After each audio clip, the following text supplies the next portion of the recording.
He, a powerful tycoon, harbored a deep, secret love for his childhood friend, Alice. She, at the peak of happiness, is brutally dumped at the altar by her fiancé, who's been cheating on her.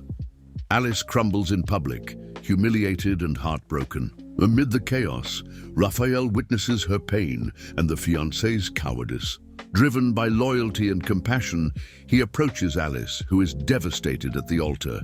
He kneels beside her, his voice choked with emotion and tears in his eyes, and declares, "Alice, I love you. I always have. Don't let another man's cowardice destroy your life. Please give me a chance. Let me take care of you." Prepare for a twist where a secret love and a public abandonment intertwine, and society, enemies, and the past will try to destroy the fragile peace they try to build. But passion and loyalty can heal broken hearts and prove that the truest love is the one that arises in the ruins. Watch this story to the end. You will be surprised by this story. If you like love stories, romance, subscribe to this channel. Leave your comment.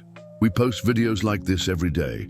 Continuing, the Grand Hall of St. Patrick's Cathedral was filled with white and gold flowers. The altar decorated with arrangements that cost more than many people earn in a year. Alice Fairchild adjusted her veil for the last time before the mirror, her hands trembling slightly as she gazed at her reflection. At 28, she would finally realize the dream she had nurtured since childhood, marrying the love of her life. "You look beautiful, sweetheart," murmured her mother, smoothing a last fold of the silk dress that had been a family heirloom. Alice smiled, but there was a shadow of nervousness in her hazel eyes. In recent days, Daniel had been acting strange, distant, always busy with mysterious calls that he cut short when she approached. Across town, Raphael Rafe Montano adjusted the knot of his Italian silk tie before the mirror of his penthouse. At 37, he had built an empire spanning technology, investments, and media. But at that moment, he felt like a 16-year-old. Again, about to watch the girl he had loved since childhood give her heart to another man. He closed his eyes, remembering the day he met Alice in the school playground. She was only 10 years old and crying because some older boys had broken her favorite doll. Raphael, then 19, and already showing the determination that would make him a tycoon, had confronted the boys and bought her a new doll. Since then, they had become inseparable. She, the bright-eyed dreamer who saw goodness in everyone. He, the serious young man who found peace only in her presence. The phone rang, interrupting his memories. It was his assistant, confirming that everything was ready for the ceremony. Raphael took a deep breath. He had promised himself that he would be there for Alice, even if it meant watching his heart shatter publicly. At the church, the guests were already seated. Raphael arrived discreetly, choosing a seat in the back, away from the spotlight. He watched Daniel at the altar, impeccable in his tuxedo, but noticed the sweat on his forehead and the way his hands trembled. Something was wrong. The music began to play, and Alice appeared at the back of the church like a vision in white lace. Raphael's heart leaped. She was radiant, walking slowly towards the altar, smiling at the guests. For a moment, her eyes met his, and she nodded discreetly, grateful for his presence. Raphael felt a pang in his chest. Alice reached the altar, and the priest began the ceremony. The words echoed through the hall, but Raphael could barely hear them over the sound of his own broken heart. He watched Alice give her hands to Daniel, saw the pure love in her eyes, and wished he had had the courage to confess his feelings years ago. If anyone knows of any reason why this couple should not be joined in holy matrimony, speak now or forever. Hold your peace, declared the priest. Silence weighed heavily on the church. Daniel looked at Alice, and then, inexplicably, his face paled. He opened his mouth as if to speak, closed it again, and then, to the horror of all those present, took a step back. I can't, murmured Daniel. his voice breaking the sacred silence. "Alice, forgive me, but I can't do this to you." A shocked murmur ran through the congregation. Alice stood motionless, as if she couldn't process the words she had just heard. "Daniel, what are you saying?" she whispered, her voice barely audible. "I was trying to find the courage to tell you, but there's someone else. For months, I thought I could forget, that I could marry you and be happy, but I can't live a lie." Alice's veil fluttered as she shook her head, incredulous. "No, it can't be true." "It's true, and she's pregnant." The words fell like a bomb on the church. Alice staggered, and her bridesmaids rushed to support her. The priest stood still, unsure how to react. The guests began to whisper, some rising, others remaining seated in shock. Daniel took the ring off his finger and placed it on the altar. "Forgive me, Alice. I should have been honest from the beginning." And then, cowardly, he walked out of the church, leaving Alice alone at the altar, dressed as a bride, before 200 people who witnessed her public humiliation. Raphael watched, paralyzed, as the woman he loved crumbled before his eyes. The pain in his chest was almost unbearable, not just for his own broken heart, but for the agony he saw etched on Alice's face. At that moment, his own pain became secondary. All that mattered was protecting her, comforting her, being by her side when she needed him most. Without thinking twice, Raphael rose and began to walk towards the altar, determined to rescue the woman he loved from the nightmare that her life had become in a matter of seconds. Alice remained motionless at the altar, the world spinning around her as the murmurs of the congregation transformed into a deafening buzz. Her legs buckled, and she gripped the pulpit to keep from fainting. The humiliation burned in her cheeks like fire, and she felt the gazes of pity and morbid curiosity from everyone present. It was then that she saw Raphael walking purposefully down the center aisle. His dark eyes were fixed on her, and there was an intensity in his expression that she had never seen before. When he reached the altar, he extended his hand to her with a gentleness that contrasted with his firm, protective stance. "Alice," he said softly, his deep voice cutting through the chaos, "let me get you out of here." She looked at him through her tears, seeing not only her childhood best friend, but a man who radiated power and security. Raphael had become someone who could weather any storm, and at that moment, she desperately needed his strength. "Rafe, I don't know what to do," she whispered, her voice breaking. Without hesitation, Raphael took off his suit jacket and placed it over Alice's bare shoulders, shielding her from the curious gazes of the guests. "You don't need to decide anything right now. Just come with me." He guided her through a side corridor, avoiding the crowd that was gathering at the main exit. Some reporters had already arrived. The news of the scandal of the wedding of the year would spread quickly. Raphael used his influence to keep the photographers at bay, his security detail creating a protective perimeter as he led Alice to his car. During the drive to his mansion in Greenwich, Connecticut, Alice cried in silence, still processing the betrayal and humiliation. Raphael drove in silence, occasionally glancing at her in the rearview mirror, his heart breaking with every muffled sob he heard. "Why did he do this to me?" Alice finally asked, her voice hoarse. 3 years, Rafe. 3 years of dating, 2 engaged, and he chooses the altar to tell me he loves someone else." Raphael clenched his fists on the steering wheel. "Because he's a coward who didn't deserve you," he replied with a harshness that made Alice look at him in surprise. There was something different in his tone, a contained anger that she rarely saw. At the mansion, Raphael settled her into the guest suite, asking his housekeeper, Mrs. Davis, to provide comfortable clothes and hot tea. Alice took a long bath, letting the hot water wash away not only the devastating day, but also the smudged makeup and the perfume that Daniel had said he loved. When she came down to the living room, She found Raphael on the balcony, looking out at the garden with a glass of whiskey in his hand. He had changed out of his suit and into a casual shirt, but he still exuded that magnetic presence that always left her a little intimidated. How had her childhood friend become this imposing, successful man? "Thank you," she said, approaching him, "for everything. For getting me out of there, for bringing me here, for—" "You don't need to thank me," Raphael interrupted, turning to her. His dark eyes studied her with an intensity that made her blush. "I'll always be here for you, Alice. Always." There was something in his voice, a depth of emotion, that made her realize that maybe she didn't know Raphael as well as she thought she did. "Why have you never gotten married?" she asked impulsively. "You have everything: success, money, charm. Any woman would be honored to be by your side." Raphael looked away, taking a sip of his whiskey. "Because the woman I love isn't available," he replied simply. Alice felt a strange pang in her chest. Jealousy?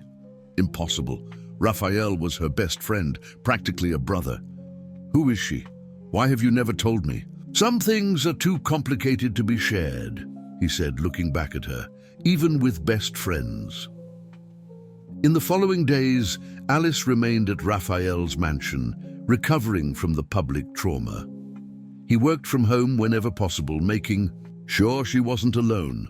Gradually, she began to see layers of Raphael that she had never noticed. His quiet kindness, the way his eyes softened when he looked at her, how he anticipated her needs without her having to ask. But the situation was far from simple. The press speculated about Raphael's romantic rescue, creating sensational headlines.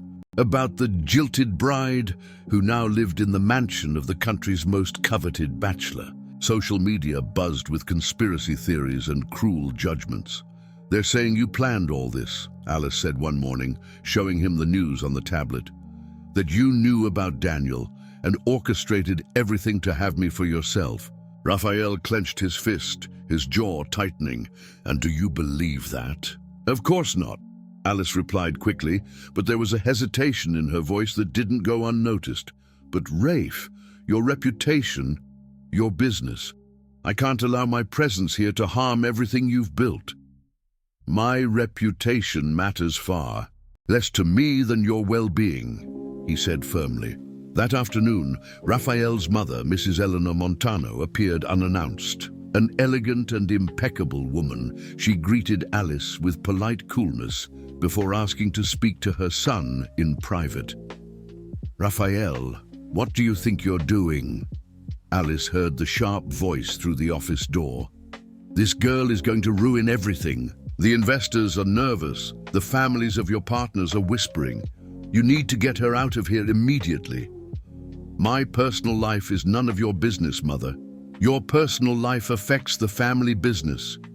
"And what personal life is this?" She's barely out of a devastating relationship. She's vulnerable, confused. You're taking advantage of her situation. Alice felt her face burn with shame. Maybe Eleanor was right. Maybe she was being a burden, a problem that Raphael didn't deserve to carry. When Eleanor left, Alice confronted Raphael. "Your mother's right, I need to leave." "No," he said categorically, "you stay for as long as you need." "But Rafe, you don't understand. I can't keep depending on you like this. People are talking, creating stories. You deserve someone who is your equal, not a broken woman you had to rescue."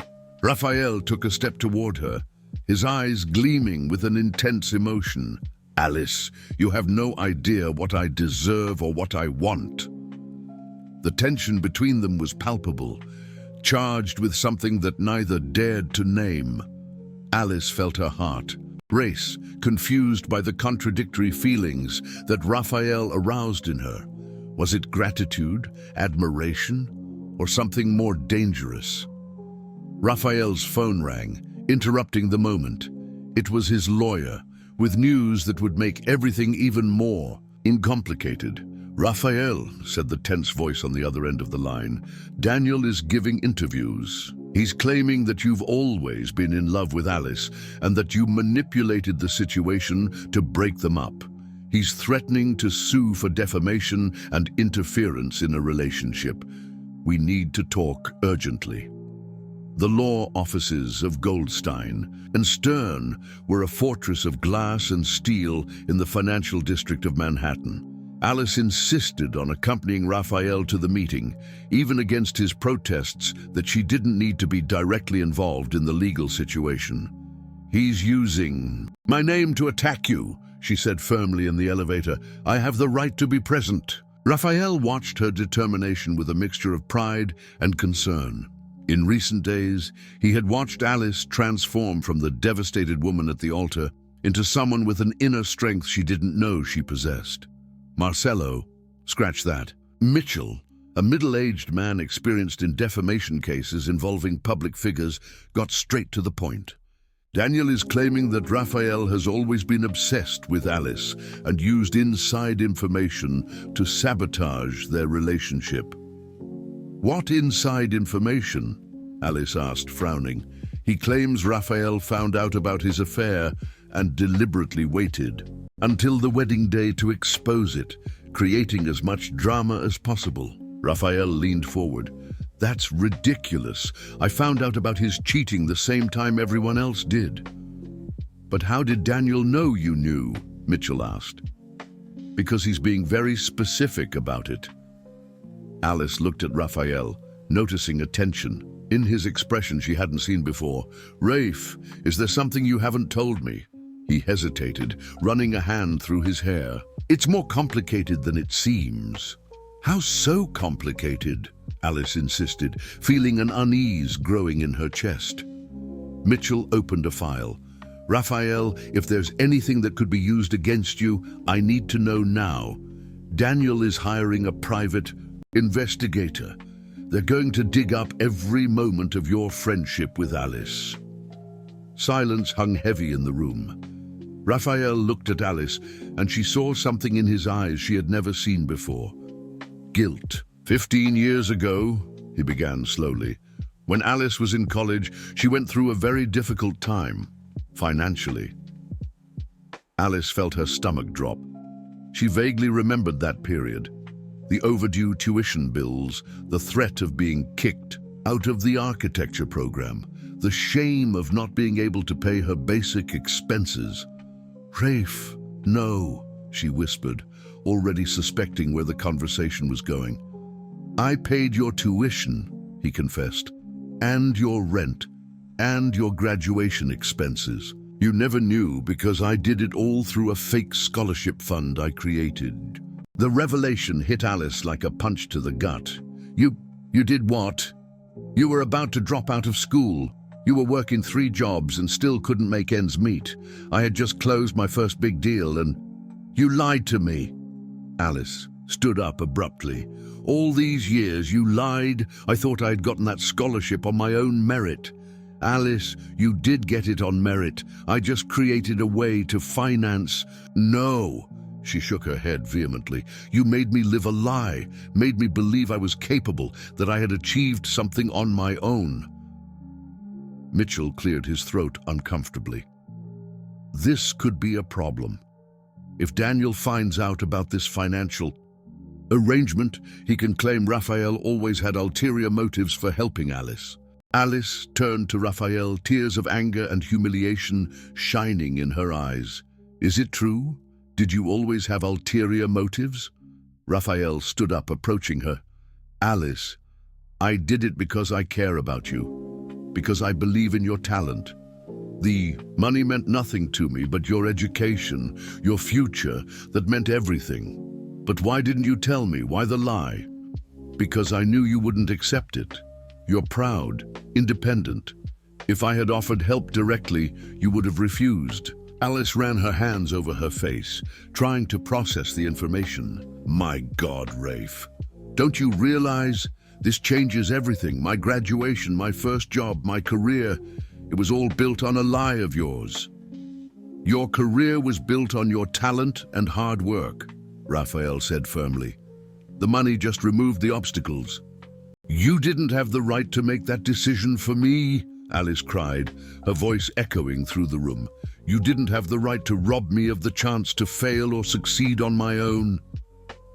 The pain on Raphael's face was evident. I just wanted to protect you. Protect me or control me? Alice asked, her voice breaking. All these years, you knew something I didn't know. You watched me, knowing you had this power over my life, this secret. Mitchell intervened diplomatically. Perhaps we should focus on the immediate legal problem. No, Alice said, wiping her tears. I need to get out of here. I need to think. She left the room before Raphael could stop her. In the hallway, she leaned against the wall, feeling betrayed in a way completely different from Daniel's betrayal. This hurt more deeply because it came from someone she trusted implicitly. Raphael followed her. Alice, please, let me explain. Explain what? How you orchestrated my life without me knowing. How you watched me all these years, knowing I was living a lie. It wasn't orchestration. It was love. The words escaped Raphael before he could contain them. Alice stopped, turning slowly to face him. What did you say? Raphael closed his eyes, realizing he had crossed a line from which he couldn't return. I said it was love. Because I love you, Alice. I always have, since we were kids. The world seemed to stop around Alice.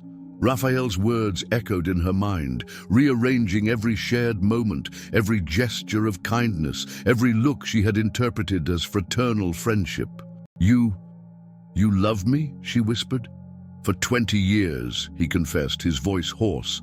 I watched you grow up, graduate, fall in love with another man. I've been by your side in every important moment of your life, guarding this secret because your happiness has always been more important than mine. Alice felt her legs weaken. She leaned against the wall, trying to process not only the revelation of Raphael's love, but also the magnitude of the situation they were in. Daniel will use this against you, she said finally. He'll say you manipulated me since college, that you planned all this. I don't care about Daniel, Raphael said, taking a step toward her. I care about you, about what you think of me. Alice looked into his eyes, seeing for the first time the depth of the pain he carried. Rafe, I don't know what to think. I don't know what's real anymore. At that moment, the elevator doors opened and Mitchell stepped out, interrupting them. Raphael, we need to get back in there. Daniel just gave a live interview on TV. He's saying he has proof that you've been lovers for years. The television studio was in a frenzy as the cameras focused on Daniel Carvalho. No, make that Daniel Carter, impeccable in his navy blue suit, sitting comfortably in the armchair of the nation's most-watched talk show. Alice and Raphael watched in tense silence in Mitchell's office as the host introduced the man who was betrayed by his own best man. Daniel, you claim to have evidence that Raphael Montano and your ex-fiancée were having a secret affair throughout your engagement, said the host, leaning in with morbid interest. Daniel smiled with a confidence that made Alice feel nauseous, not just during the engagement chat, for years. I have here, he held up an envelope, photographs, hotel records, bank transfers, proving that Raphael has always been obsessed with Alice and that she reciprocated. That's a lie, Alice exploded, but Raphael put his hand on her arm, his eyes fixed on the screen. Daniel continued his performance. Raphael Montano used his fortune to buy Alice since college, paid for her education, her expenses, creating an emotional and financial dependency.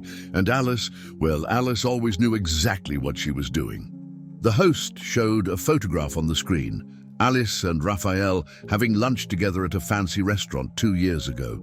The image had been taken from an angle that suggested intimacy, with Raphael leaning towards Alice, their hands almost touching across the table.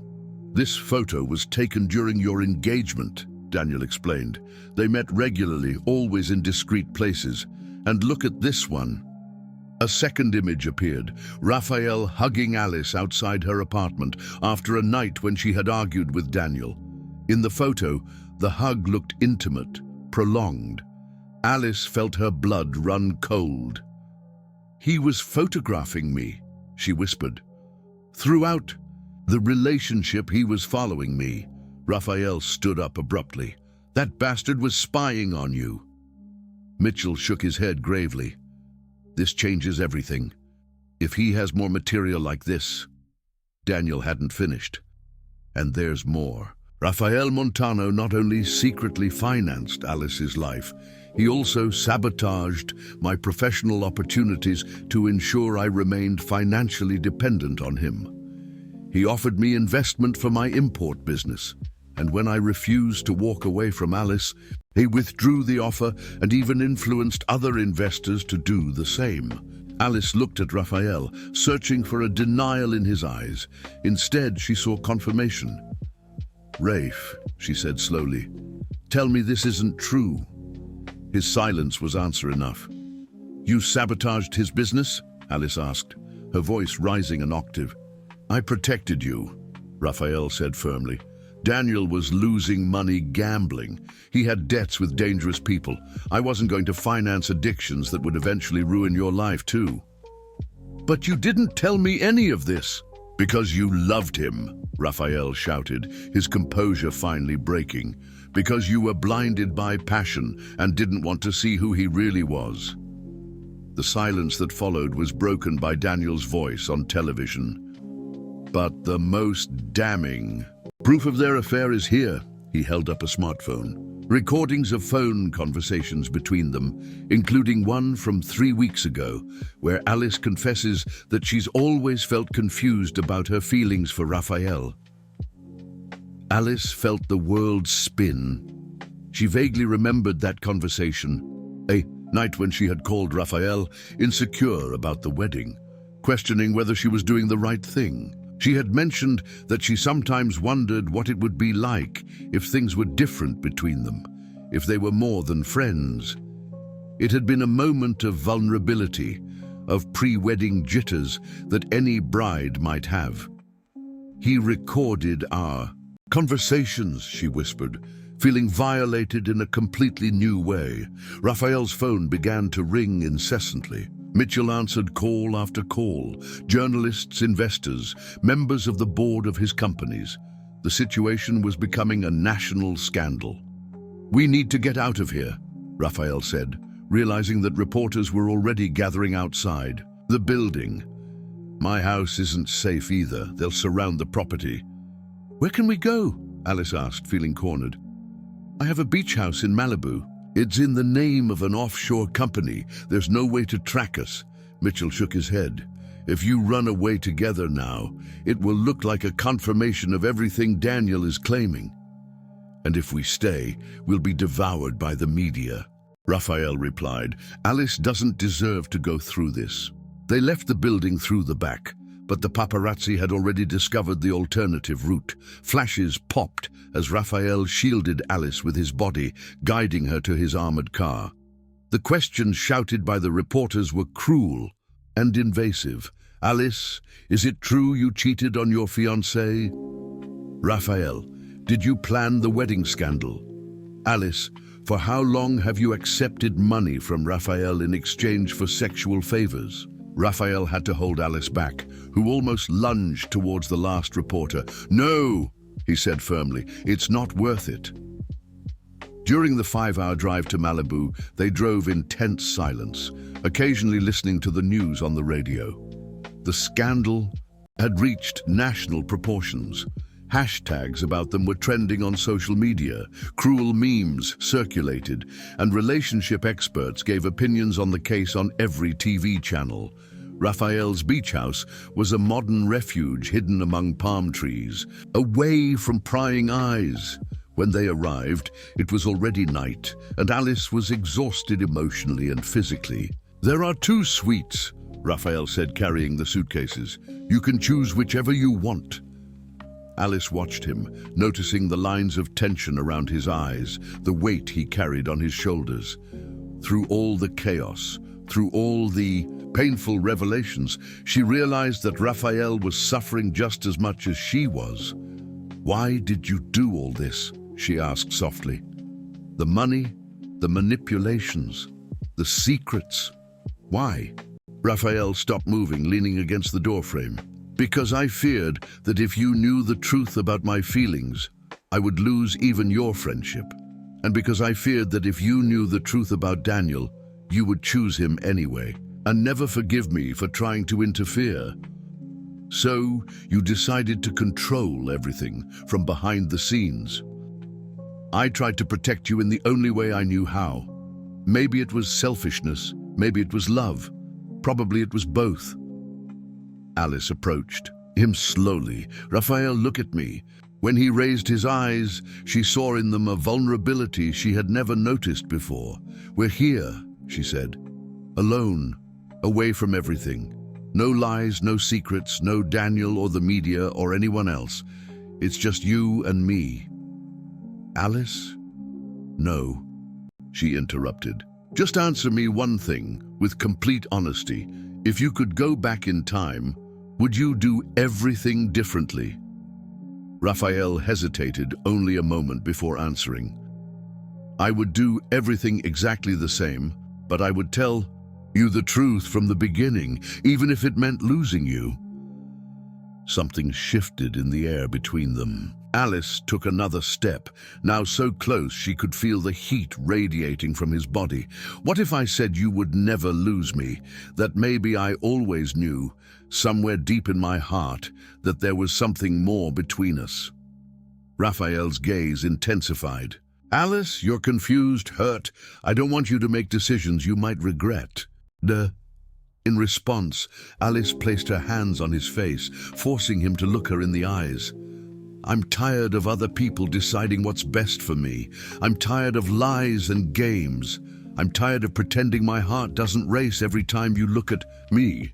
And then, without giving him a chance to protest, Alice kissed him. The kiss was explosive, charged with 20 years of repressed feelings, of pain, of desire, of denied love. Raphael pulled her closer, his hands tangling in her hair, as if she would disappear if he didn't hold her tightly enough. When they broke, apart, breathless, Alice whispered against his lips, "Now we're in real danger," because now there was no going back. Now they had crossed the ultimate line, and the consequences would be devastating for both of them. The next 3 days in Malibu were a bubble of fragile and intense happiness.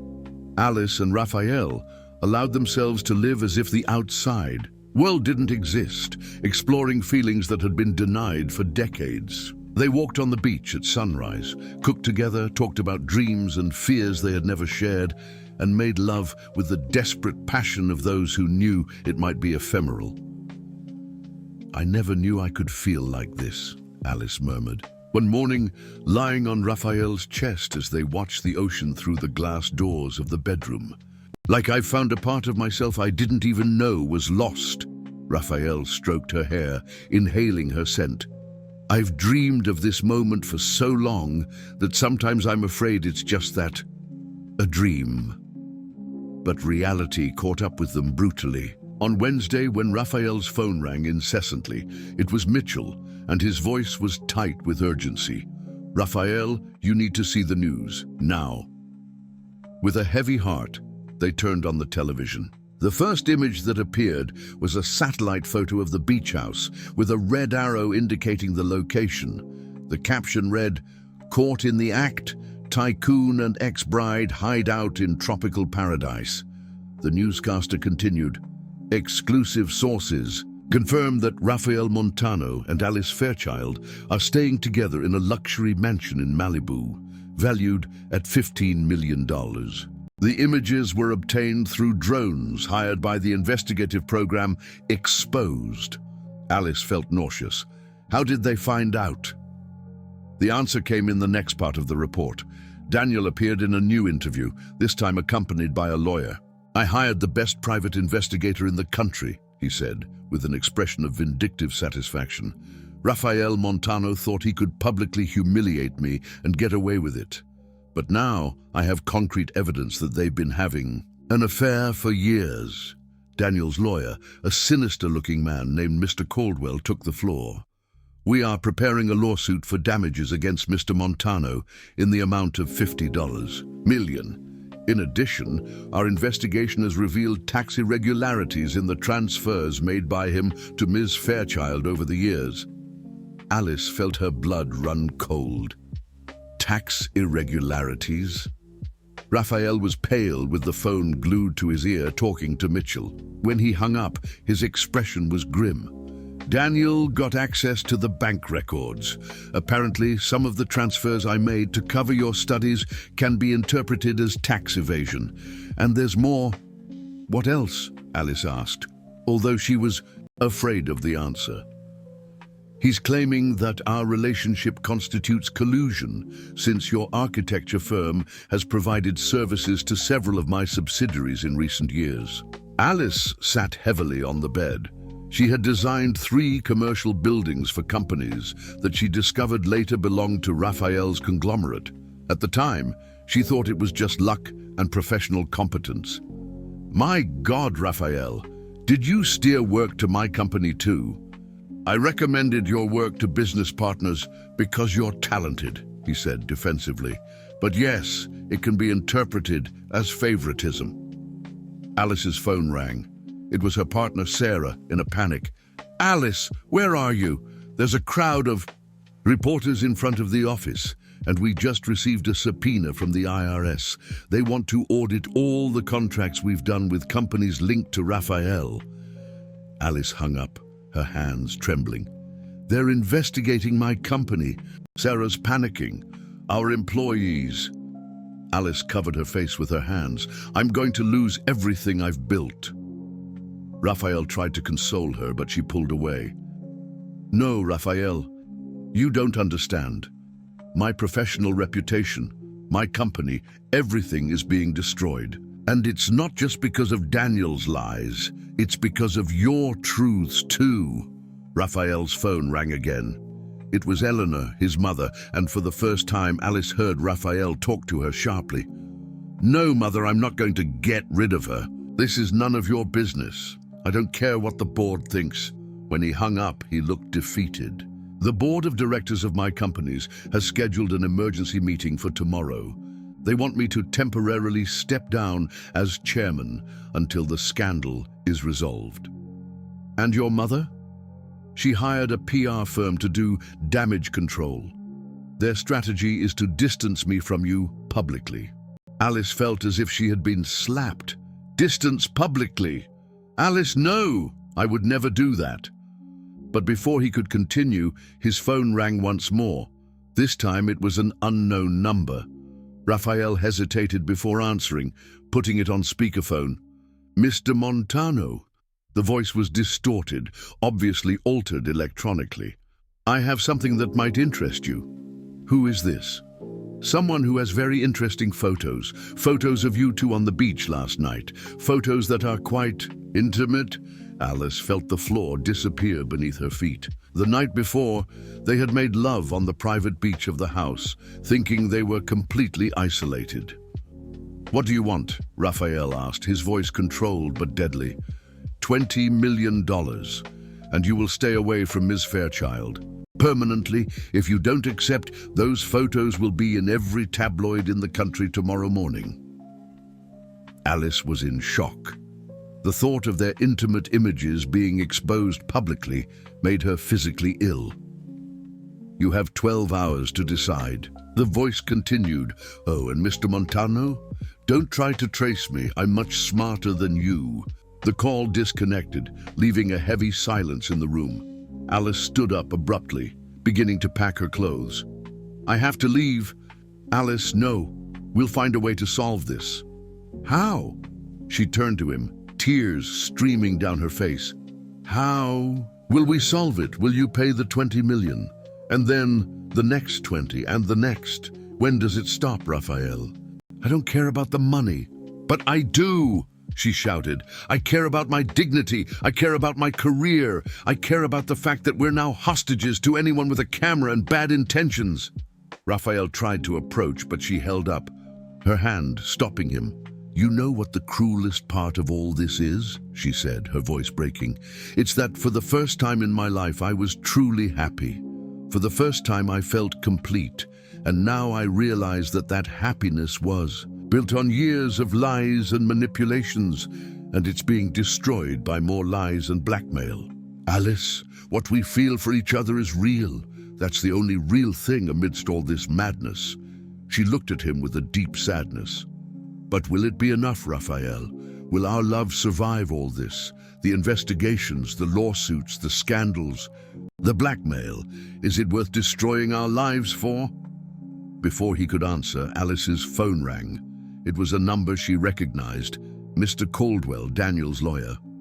"Ms. Fairchild," the oily voice said when she answered, "I believe we can reach an agreement that benefits all parties involved." "What kind of agreement?" "Mr. Carter is willing to drop all charges against you and Mr. Montano in exchange for a small favor." Alice looked at Raphael, who was listening intently. "What favor?" "A public statement from you confirming that Mr. Montano has indeed stalked and manipulated you for years, that you were a victim of his obsessions, and that you now realize you have been used by him. In return, you will be painted as a victim, not an accomplice." Silence hung in the air. Alice immediately understood what was being offered, a way out, a way to save her reputation and her company by sacrificing Raphael. "You have 24 hours to think," Mr. Caldwell continued, "but I would advise you to decide quickly. Things tend to get more complicated with time." When Alice hung up, Raphael was watching her with an expression of deep pain. "Are you going to accept?" he asked simply. Alice couldn't answer because she didn't know the answer, and that uncertainty, that doubt that she saw reflected in Raphael's eyes, was more painful than any blackmail or scandal. Because for the first time since they had met, they didn't completely trust each other. Alice spent the night awake, sitting on the balcony of the house, watching the waves break on the beach while her mind spun in torturous circles. Raphael didn't try to force a conversation, respecting her space, but she could sense him awake too, on the other side of the house, probably facing his own demons. At 6 in the morning, when the first ray of sunlight touched the horizon, Alice made her decision. She went back to the bedroom and found Raphael on his balcony, a cold cup of coffee in his hands, staring at the sea. "I'm going back to Los Angeles," she said without preamble. Raphael turned to her, and Alice saw that he had been crying during the night. "Alice?" "No," she interrupted. "Let me finish. I'm going back. I'm going to face all this, but I'm going to do it my way. No deals with Daniel, no running, no hiding behind your money or power." "You don't have to face this alone." Alice smiled sadly. "But I need to, Raphael. I need to prove to myself that I'm capable, that I can solve my own problems." They drove back to Los Angeles in tense silence, each lost in their own thoughts. When they arrived in the city, the situation had deteriorated even further. Reporters surrounded both Raphael's mansion and Alice's apartment. Her company was practically paralyzed, with clients canceling contracts and suppliers demanding upfront payments. Sarah, her partner, was in the office when Alice arrived through the back entrance. "Alice, thank God you're okay. The situation is unsustainable. 3 major clients canceled contracts today. The banks are questioning our loans. And there's more." Alice sat heavily in her chair. "What else?" "The IRS has frozen our accounts. They claim suspected money laundering through the contracts with Raphael's companies." Alice's world crumbled completely. "They froze everything?" "Everything. We can't even pay the employees' salaries this week." Alice covered her face with her hands. 10 years building her company, her reputation, her independence, and it was all being destroyed because of Raphael's secrets and manipulations. Her phone rang. It was Mr. Caldwell. "Ms. Fairchild, I see you've discovered the latest news about your financial situation. What a shame. Such a promising company." What do you want? Alice asked through gritted teeth. The same thing as yesterday, a public statement. In return, I can make these tax investigations disappear. Daniel has very well-placed contacts at the IRS. Alice closed her eyes. She was being cornered, and they both knew it. There's one more thing, Caldwell continued. Those intimate photos that someone is trying to sell. We bought them this morning. Alice's blood ran cold. You bought them? For a fraction of what they were asking Mr. Montano. And now we have a decision to make. We can destroy them or publish them. It depends entirely on your cooperation. Alice felt nauseous. You're disgusting. We're practical. You have 2 hours to decide, Ms. Fairchild. 2 hours before those photos become public and your humiliation is complete. The call disconnected. Alice looked at Sarah, who had heard everything and was pale. Alice, you can't give in to this blackmail. And what's the alternative? Watch our company go bankrupt? See our employees unemployed? See intimate photos of us spread all over the internet? At that moment, Raphael entered the office, ignoring Sarah's protests. His face was tense, determined. Alice, I know you want to solve this on your own, but I need to tell you something. My board voted. They removed me from the chairmanship of the companies. Alice stared at him, shocked. What? They said I've become a risk to the business, that my obsession with you is harming the shareholders. He laughed bitterly. Ironically, they used exactly the same words as Daniel. Raphael, I'm so sorry. Don't be, because I've made a decision. He approached her. I'm going to pay Daniel everything he's asking for. I'll liquidate personal investments if I have to. No! Alice stood up abruptly. You're not doing that for me. I'm doing it for us. There is no us anymore, Raphael. The words came out harsher than Alice intended, but the pain and despair made her cruel. Don't you realize? All of this is a consequence of your lies and manipulations. You created this situation by controlling me for years. Alice. No. You took away my right to choose my own path in college. You sabotaged Daniel secretly. You steered work to my company without telling me. In every important moment of my adult life, you were there, behind the scenes, pulling the strings as if I were a puppet. The words cut Raphael like knives. I just wanted to protect you. And look where it's gotten us. Alice gestured to the mess around them. I'm being blackmailed with intimate photos. My company is going bankrupt. My employees are going to be unemployed. And why? Because of your obsessive love that you never had the courage to confess honestly. Raphael recoiled as if he had been slapped. Obsessive? Alice realized she had gone too far, but the pain and anger prevented her from stopping. Yes, obsessive. A normal man would have told me his feelings and accepted a no for an answer. But you created a whole web of lies and control around me, and now you're willing to destroy yourself financially to save me once again. So that's what you really think of me? Raphael asked, his voice low and wounded. That I'm an obsessed stalker who's been pursuing you your whole life?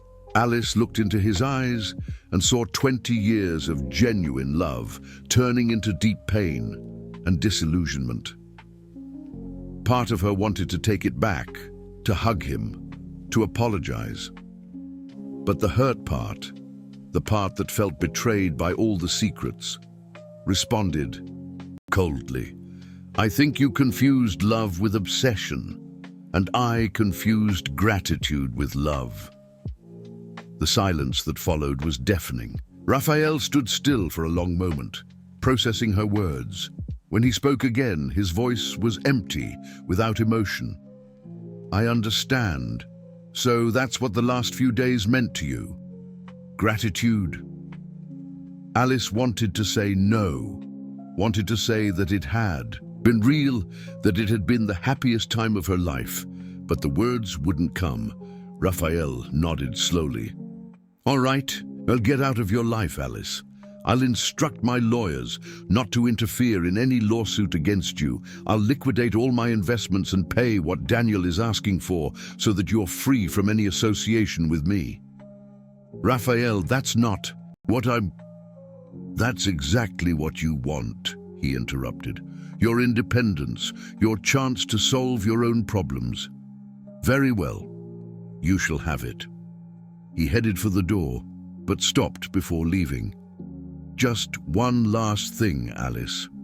I really did love you for 20 years, and maybe you're right, maybe it was obsession, but to me, it was the most real thing I've ever felt in my life." And then he left, leaving Alice alone with Sarah and the crushing weight of what she had just done. An hour later, Mr. Caldwell called again. "Ms. Fairchild, I see that Mr. Montano left your office a little while ago. Seemed rather shaken. May I assume that you two had a falling out?" Alice didn't answer. "Well, that makes our proposal even more attractive. Now that he's abandoned you, how about accepting our offer? A public statement about how you were manipulated by him. In return, the tax investigations cease, the intimate photos are destroyed, and you can rebuild your life." Alice closed her eyes. Raphael hadn't abandoned her. She had driven him out of her life in the cruelest way possible. I need more time." "You have 1 hour, Ms. Fairchild. After that, the photos go public. And without Mr. Montano's money or protection, I fear your situation will become unsustainable." When the call ended, Alice collapsed into the chair. She had lost Raphael. Her company was going bankrupt. And now she was being blackmailed by unscrupulous people. For the first time since it all started, she realized that maybe she had made the biggest mistake of her life by pushing away the only man who truly loved her. But now it was too late. Raphael had left her life, and she was alone to face the consequences of all the choices, hers and his. The phone rang again. It was a number she didn't recognize. "Alice, this is Eleanor Montano, Raphael's mother." Alice felt her stomach drop even further. "Mrs. Montano, I need to talk to you, urgently. There are things about my son that you need to know, things that might change your perspective on everything that has happened." Alice met Eleanor Montano at a discreet cafe in Beverly Hills, away from the prying eyes of the press. Raphael's mother was elegant as always, but there was a vulnerability in her eyes that Alice had never seen before. "Thank you for coming," Eleanor said, gesturing for Alice to sit down. "I know our last conversation wasn't amicable." Alice remained on the defensive. "If you've come here to convince me to stay away from Raphael, you can save your time. I've already done that." "Actually," Eleanor sighed, "I came here to do exactly the opposite." The confession took Alice by surprise. Eleanor ordered 2 coffees and was silent for a moment, as if she were organizing her thoughts. "Alice, there are things about my son that you don't know. Things that I forbade him from telling you because I thought I was protecting our family." "What things?" Eleanor opened her purse and took out a yellowed envelope. "Do you remember when Raphael was 17 years old and was hospitalized for 2 weeks? We said it was appendicitis." Alice remembered vaguely. Raphael had disappeared from school for a while, and when he returned, he was thinner, quieter. It wasn't appendicitis. No, Raphael tried to kill himself. The words hit Alice like a lightning bolt. What? He had confessed his feelings to a girl at school. She not only rejected him, but spread it to all the classmates, humiliating him publicly. Raphael has always been sensitive, intense. He couldn't handle the rejection. Eleanor opened the envelope and showed a handwritten letter with Raphael's young handwriting. "This is the letter he left. He mentions you in it." Alice took the letter with trembling hands and read, "Mom, forgive me for being weak. I can't bear the pain anymore. But I worry about Alice. She is the only pure and good person I have ever known. Please, take care of her when I'm no longer here. She deserves to be protected from all the cruelty of this world." Tears began to stream down Alice's face. He wanted to kill himself because of a rejection. "And since that day," Eleanor continued, "he swore he would never declare himself to anyone again, that he would never put himself in a position of emotional vulnerability, except with you." Alice looked at Eleanor through her tears. "Why are you telling me this now?" "Because last night, Raphael came to see me. He was shattered, and I recognized that look in his eyes, the same look he had when he was 17. Alice's blood ran cold. I think my son is more broken now than he has ever been. And this time, it wasn't a stranger who broke his heart. It was you." Alice covered her face with her hands. "I didn't know. I was angry, hurt, confused. I know, and that's why I came here." Eleanor leaned forward. "Alice, Raphael's manipulations, the secrets, the control, it all comes from the absolute terror of losing you.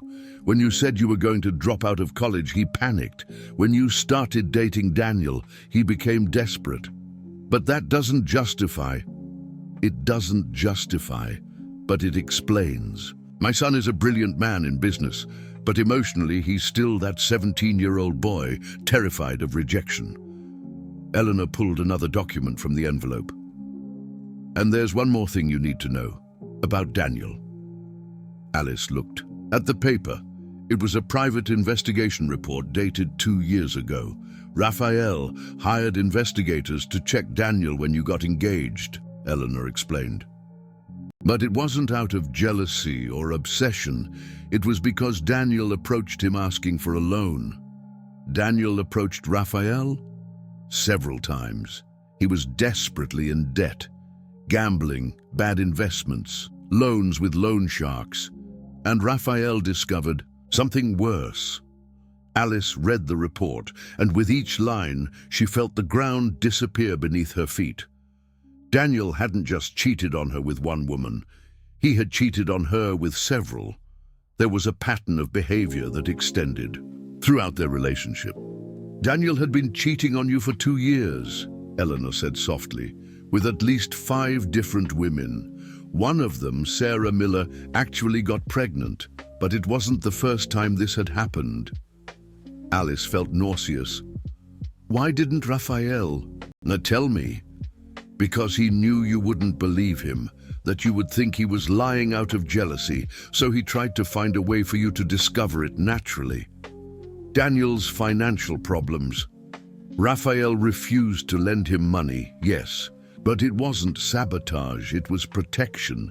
Daniel wanted to use you as collateral on the loan. Your house, your company, everything." Alice was in shock. Everything she thought she knew about the situation was collapsing. Eleanor continued. "And there's one more terrible thing. Daniel knew that Raphael was in love with you. He used that to blackmail Raphael for months." "How so?"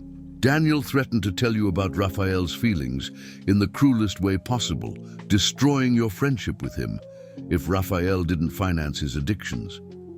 That's why Raphael put up with seeing you with that disgusting man for so long." Alice was crying openly now. So everything Raphael did was to protect you in a twisted, obsessive, misguided way, but always to protect you. At that moment, Alice's phone rang. It was Sarah in a panic. "Alice, you need to get down here now. The police are at the office. They have a warrant for arrest." "Arrest? Why?" "Money laundering, racketeering, tax evasion. Alice, they're taking all our computers, files, everything." Alice hung up, her hands trembling. Eleanor watched her with concern. "They're escalating the persecution," Alice murmured. "Daniel won't stop until he destroys me completely." "It's not just Daniel," Eleanor said gravely. "I've talked to my contacts in the press. There's an orchestrated campaign against you and Raphael. Someone with a lot of money is funding this operation." "Who?" Eleanor hesitated. "The Carters. Daniel's family. They have powerful political connections, multi-million-dollar contracts.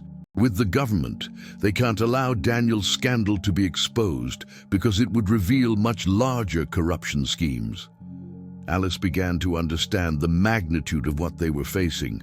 So I'm not just a humiliated ex-bride being pursued by her ex-fiancé. I'm a threat to a corrupt family that needs to silence me. Exactly. And Raphael too, because he has the power and resources to expose the truth. Alice stood up abruptly. I need to find Raphael. I need to apologize. Explain. Alice. Eleanor interrupted her. Raphael left the country this morning. What? He went to London. He said he was going to liquidate some international investments to pay Daniel, and then he didn't say where he would go after that. Alice felt the world spin. He ran away? Or he's preparing for a war, Eleanor said. I know my son. When he gets silent and disappears, it's because he's planning something big. Alice's phone rang again. This time it was an international number. Alice. The voice was Raphael's, but distant, formal. I just heard about the police operation at your office. Raphael, where are you? I need to talk to you. I'm taking care of some things. I transferred $50 million to an offshore account that Daniel can access. It's more than he's asking for. In return, he'll leave you alone. No, Raphael, don't do that. I found out things about Daniel, about his family. Alice, Raphael interrupted. His voice tired. It doesn't matter anymore. You made it clear yesterday that you don't want my protection or interference in your life. So this is my last interference. After this, you'll be free. Free to be destroyed by them. Free to live your own life as you always wanted. Alice could hear the deep pain in his voice, but also a steely determination. Raphael, please listen. To me, I was wrong about everything. Your mother told me. My mother shouldn't have done that, but she did, and now I understand. I understand why you did all that, and I understand that we're both victims of a much larger manipulation. There was a long silence. Then Raphael said, Alice, even if you forgive me, even if you understand me, it doesn't change the fact that my love for you has brought you nothing but problems. Maybe it's better if I simply disappear from your life. No, Alice shouted, causing other customers in the cafe to stare at her. Raphael, don't give up on us. Don't give up on me. I know I hurt you. I know I said terrible things, but the call was cut off. Alice looked at Eleanor, desperate. He's going to do something drastic, wasn't going to. Eleanor nodded gravely. My son has always been all or nothing. Either he gives himself completely, or he destroys himself, trying to protect the one he loves. At that moment, Alice knew what she had to do. She had to fight, not just to save her company or her reputation, but to save the man who had loved her for 20 years and who was willing to destroy himself for her. But first, she needed to understand exactly who she was fighting against, and she needed allies. Eleanor, Alice said, her voice now firm and determined, I need your help, and I need everything you know about the Carter family. Because if they wanted a war, Alice was ready to give them exactly that. Alice spent the night at Eleanor's mansion, meticulously planning her strategy. With the help of Raphael's mother, she discovered that the Carter family had multi-million-dollar contracts with government agencies that would be exposed if Daniel's scandal deepened. They weren't just protecting their son's reputation. They were protecting a corruption scheme that involved hundreds of millions. We have enough evidence, Eleanor said, organizing documents on the table. But we need someone with credibility to present it. Alice picked up the phone.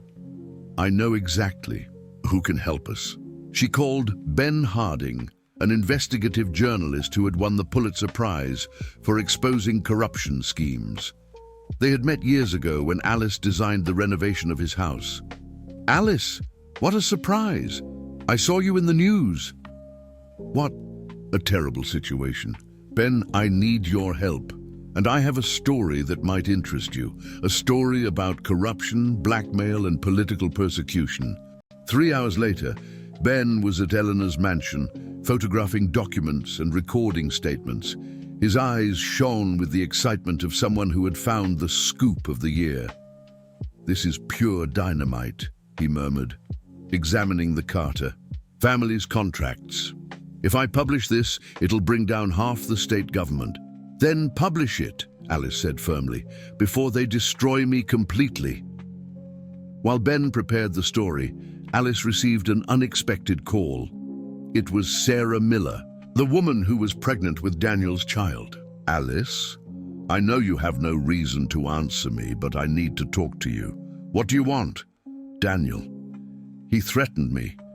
He said that if I didn't lie about when I got pregnant, he would make sure I lost my job and never worked in the field again." Alice felt a pang of compassion for the woman. "Sarah, you were a victim of his too." "I know I was, and now I'm seeing what he's doing to you and Raphael. I can't stay silent anymore." "What do you want to do?" "I want to tell the truth, publicly. Daniel had been cheating on me for 2 years, Alice, with several women. And he always said that you didn't suspect anything because you were too naive." Sarah's confession was the last link Alice needed. Now she had a complete picture of Daniel's manipulation and his family's campaign of persecution, but Raphael was still missing. Alice tried to call him several times, but the calls went straight to voicemail. Finally, she managed to speak to Mitchell, his lawyer. "Mitchell, where is Raphael? I need to talk to him urgently." "Alice, he asked me not to reveal his location, but I'm worried about him. He liquidated all his investments, transferred a fortune to Daniel, and now he's talking about disappearing permanently." "Disappearing how?" "He bought a private island in the Caribbean. He said he's going to move there and never come back." "To the States?" Alice's heart leaped. "When?" "His flight leaves tomorrow at 6 in the morning." Alice looked at the clock. It was 11 at night. She only had 7 hours. "Mitchell, I need you to help me. I need to get to him before it's too late." Meanwhile, Ben had finished his story. "Alice, I'm going to publish this tomorrow morning simultaneously in 3 different outlets. The Carter family won't be able to suppress it." "What about the intimate photos?" Eleanor smiled for the first time in days. "I took care of that. I hired hackers to track down who was really behind the blackmail.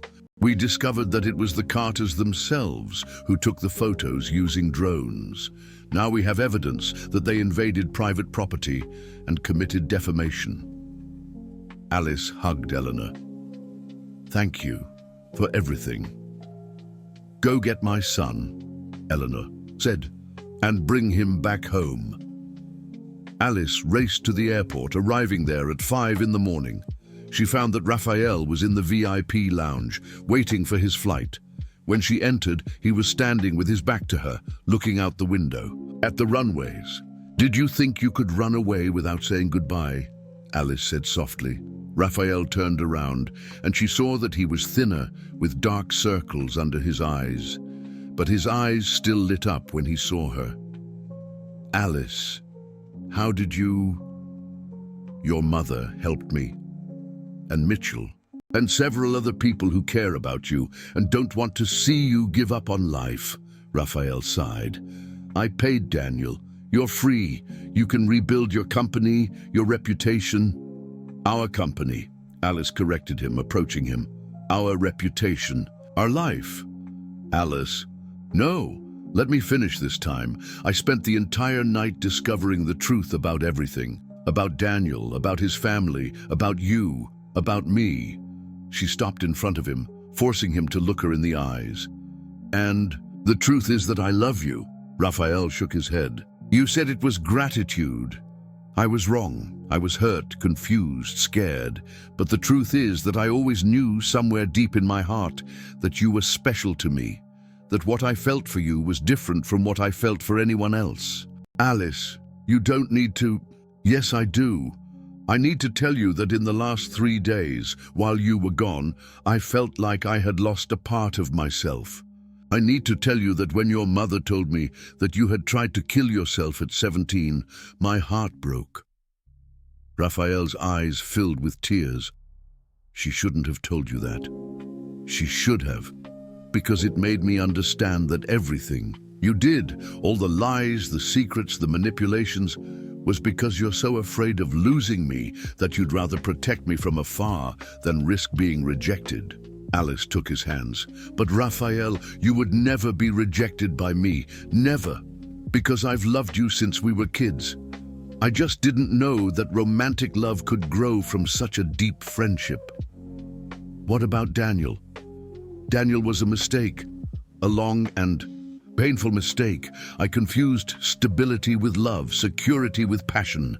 Alice smiled through her tears. But with you, I feel fire, Raphael. I feel life. I feel like I've finally woken up. Raphael pulled her into his arms and they kissed there in the lounge as the sun rose through the airport windows. I love you so much, Raphael murmured against her lips. I love you so much it hurt. 20 years of hurting, Alice. Then stop hurting, stop running, stay with me and let's face everything together.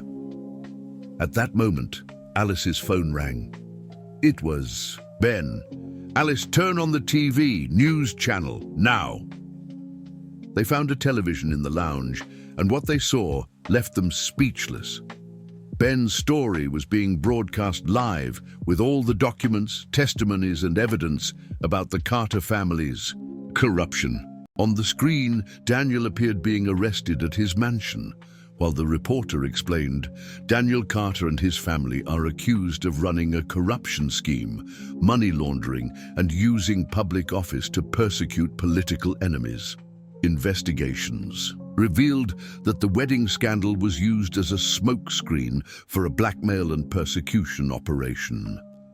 The officer in charge of the operation gave a statement.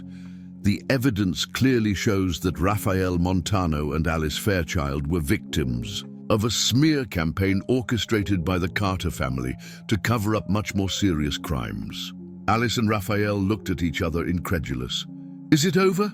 Alice asked. It's over, Raphael confirmed.